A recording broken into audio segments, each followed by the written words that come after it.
foli ni tanuni amo ta ka malektif la jama bela jegelen segere ni wakati ni na amo lo donna ka fo kunungo échanger bam fleni no be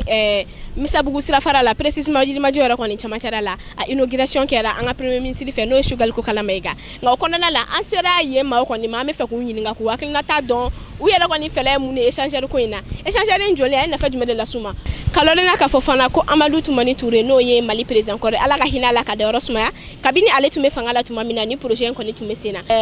o de ya to ntalo ko jetemna lu serama shifina ka do ko ni fana willa olu ko ni ko ka point ko ni fana toko ko ni da Amadou Toumani Touré la ko barisa kale ko ni tunga projet ko sebenelu ina fo aw yere fana nye bala chogo mine essentially ko ni be yirima jo ko ni chamachero la abe sira soro ka ta yirima jo atete bugu nyamana bala ani bagine da fana wa mamunu ya da fana be bo segu kana bamako aye na li fana no ko luma bala aye la ka fo ko ya mutaji ko ni kun barka ka bon ko sobe sira ko ni chuka tuma no ko ma chuko sila ina fo ntu ya fo nya na chogo mine anko kan woni mena se gironda la mako mamunu ko ni fana ka bara be ne be yensigima ani temesena mama ko nyininga u ko ni hakila ta de munye échanger ko ni joli kula ora na mi nambal ma kenyininga ne fa nyankuma alhamdulillah ko basi tawla basi foitana alhamdulillah ne fa ito ko ni jamu ne to da gurambata ka bo mopti ya fama ne ka bara benembe téléphone bara de mako ya fama téléphone mino ne bolo de firi ya fama ka na nyisi essentiel yera gerefe ya fa sigilem be no nyira ka bara yoro benembe ya yirima jo yana me fa ginyininga ayro ko ni fela mu ne sila ko ina ambaw fo ka walu nyumando tiena yarla ni siran glani an kera aw ma here a kera aw ma tangay ka ke aw ma bonyay tiena la a siran anani la fe anka ka damine segu kana bla yirimajo ka tabla fo munimana ya fam ka tabla 3e point bo alhamdulillah amutazi kumbe krier fam befe bon aw yere mino sigileme gidronda la yan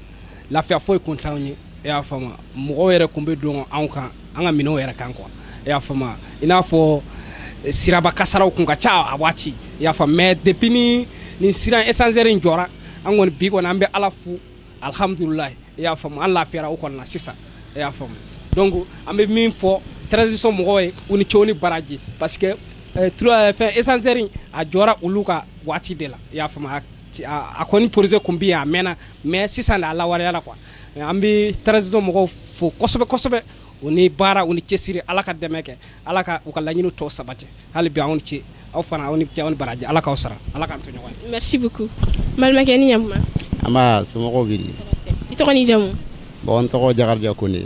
e ka bara bene be muma bon mi san ferre kala angon flambe il majori ni wakati ni na anyala échanger ko ni ko kan échanger njora munu me ye fede kala gidronda oklinata de moyo kwinga bo tiana essentiel ko tiana gera no soja bade amo parce que yani essentiel nga jo amutaji bade kumbekeya wa accident ko ngacha pusher bi kondala bon marché fana ko do don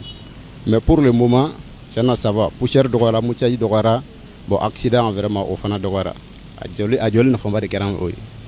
donc ika kuma la mam sa ga mune gala simalenduma bon nega kuma la ba muye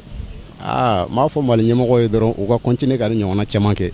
pour que accident ga do nga jamana kono jamana avantage fana be ni fen qualité ni fana na malma ken nyamma ama sumo le to ya kulwali le telman bulali ya e be segi ya na ta fanye échanger lim ko ni joli kuka bon alhamdulillah am sega do faga bon échanger ken nana ay mo chama lafia asa mero mina am be joli mi ke suda lam charge la chama borola donc ni re passager sur directement ibe yela fe dro ibe jigi ati jene ati ga mo ko be mo jene quoi donc ajarani abena ma fana donc nya fami be faga foko sira kun kolone ne do akun kurle no don aso sira kun ga do don bo isa kan chara alhamdulillah Allah fele no don ambe mi fo autorité ni ali so ga jijan konunga o wasega ni ke nyata kay quoi donc anga fulbuye bana yeni nyamma ba nyamma to ni jaw ne to Seydou Nomoko akilata de mu échanger min jora yirma jo bonne akilata mu échanger ko nyana kosobe parce que ne te Bamako kai kosobe ne be Bamako ni seguche sigile no me kalana ya me kuma chama metaka segu bon à chaque fois ni metaka segu na segin tolado ante mu nga segu Bamako sira la dɛ an b'o de kɛ Ɲamana Monument sira la. Bon, je pense que ni échangeur in jɔli bɛna kɛ sababuya an tɛ nana mɛn tuguni o sira ninnu kan. O yɛrɛ de ye Segu ka caman ka problème. I bɛ 2 heures kɛ entre Segu et Ɲamana début, mais n'i ye Ɲamana n'i sera Ɲamana dɔrɔn ka na se Yirimajɔ yɔrɔ in na échangeur yɛrɛ filɛ yɔrɔ min na a yɔrɔ embouteillage ka bon kosɛbɛ. Donc a bɛna kɛ sababu ye ko désengorger quoi. Vraiment, mais autorité fo ni initiative in na.